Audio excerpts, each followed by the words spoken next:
The future I dream for my country is a future where we are not caught by surprise from things which, might happen.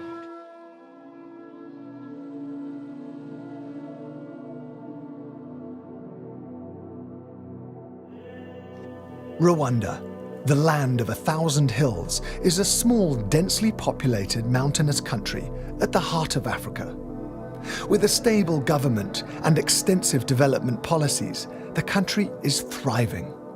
However, like many countries in Africa, it faces potentially large risks from climate change. What's different in Rwanda is that the country is already developing and investing in progressive climate policies.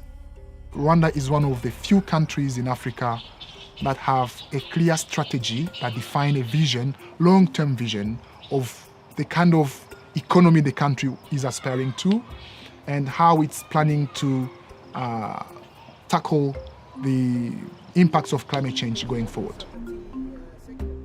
For Rwanda, agriculture is a vital industry that employs 80% of the country's population and generates a third of its GDP, as well as a large percentage of its foreign income. The agriculture sector is an important source of exports, dominated by tea and coffee. Tea is one of the major exports for the country. If I'm not mistaken, it's probably the second or third largest forex earner for the country. And Rwanda also produces some of the highest quality teas in the world. So it's both a major income earner, but it also raises the profile of the country as a producer of very high quality teas. And also, tea is a labor-intensive industry. So we're employing a lot of people.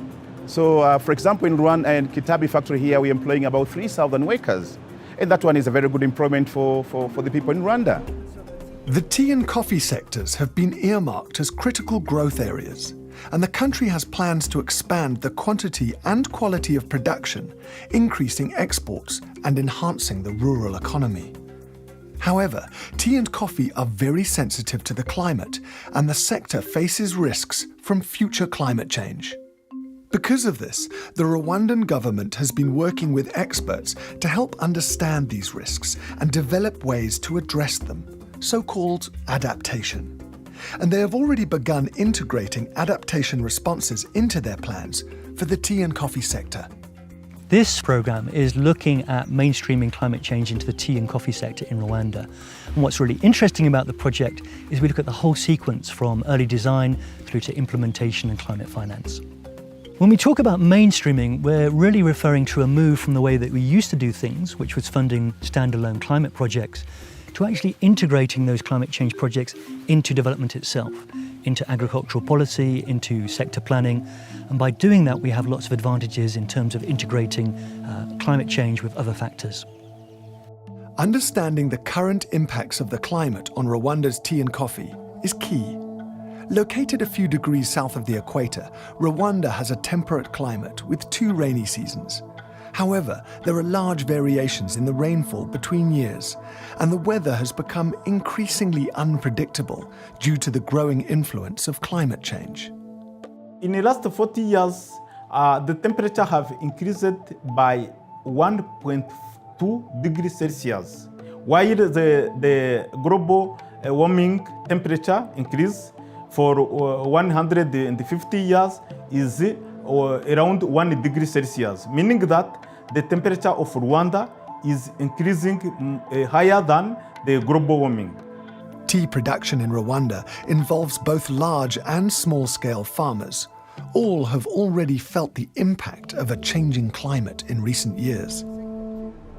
Because the weather has been extremely variable in the past couple of years, what we've noticed is in certain years we have really good crop, good yields.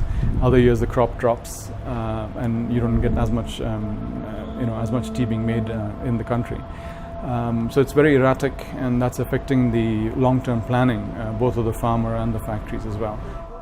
Similar impacts are occurring in the coffee sector, not only as a result of changes in the climate, but also from the effects of climate on coffee pests and disease.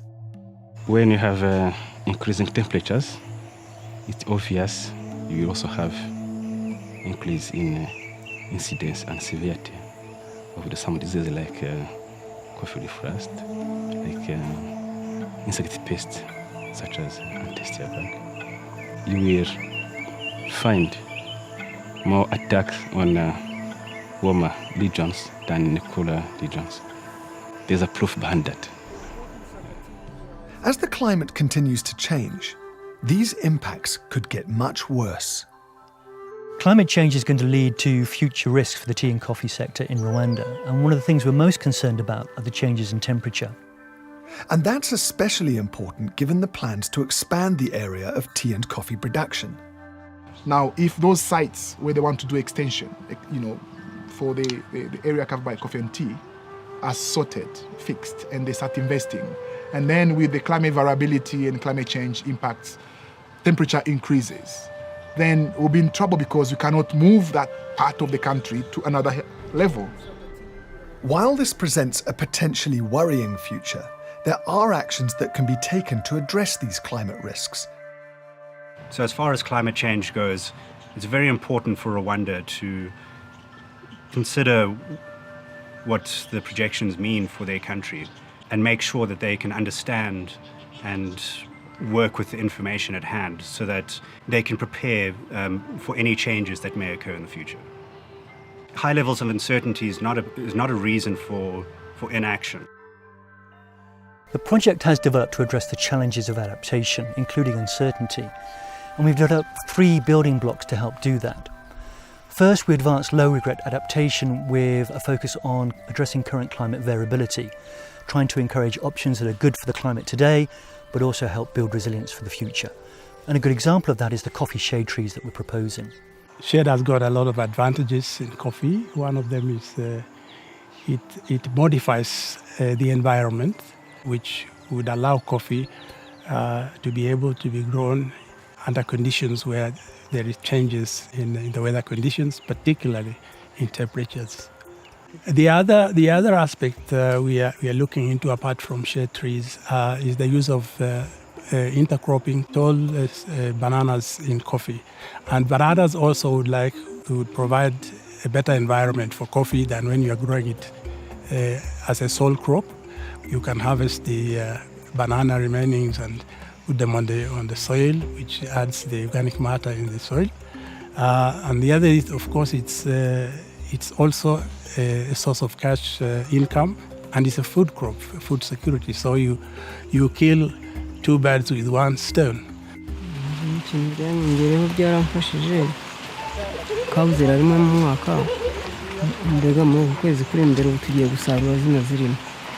Numva yuko rero muri ya mezi yandi ari imbere y'ukwa munani n'ukwa cyenda nzaba nkoresha ikibino bitoki n'amafaranga mpemba abakozi ngire gute mbese nanjye niteze imbere. These early initiatives are relatively simple and provide quick wins, but there are also longer-term problems that need solutions. Secondly, we're looking at near-term decisions that have a long lifetime and will be exposed to climate change in the future. And a good example there is the expansion of the tea areas and the need to expand those into areas which will be suitable for production in the future under climate change as well as today.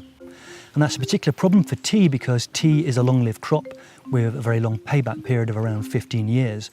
And the plantations, when they're produced, will be here for decades. Rwanda's in a unique position in that there's a large range of different altitudes and temperatures decrease as you go higher up. One thing we know climate change will deliver is increasing temperatures, which means that we need to think about growing tea at higher altitudes. We need to plan for that longer term, 20 years forward, and that's where making sure that we've got the right altitudes being used and the right mix in terms of a portfolio of different approaches to tea is going to be so important. So this is very, very much a sort of a long-term policy-making approach. So it's good to start thinking now strategically in piloting it in a smaller way and seeing how can we help the government make the right decision so that the investment made today are resilient within the changing climate. And the final area is to take account of the large future risks that might be emerging and to start with monitoring, research and information so that we can learn and actually prepare and improve our future decision making. But implementing these adaptation actions has a cost. As part of international negotiations, climate finance is now flowing to countries such as Rwanda. Rwanda is also the first African country to set up its own national climate fund, FONERWA, which supports climate and environmental projects in line with national green growth and climate-resilient development objectives. So FONERWA came as a part of a strategy that supports cross-sector integration of environment and climate change. And in that regard, it serves as a sustainable financing mechanism. FONERWA mobilizes resources, channels those resources to applicants who are successful through the application process. FONERWA is financing the Tea and Coffee Project, funding the introduction of coffee shade trees, advancing climate knowledge for tea expansion, and enhancing monitoring and information. Rwanda's climate is already changing, but fortunately, so are its policies. The country is starting to take future climate change into account today, and as this case study on tea and coffee shows, is putting strategies in place to manage the risks and create opportunities.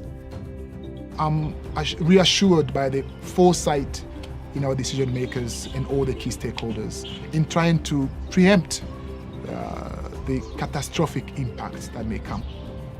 My hope is that we do as much as we can and show others that you can change the future by acting right today. And that's what we are trying to do.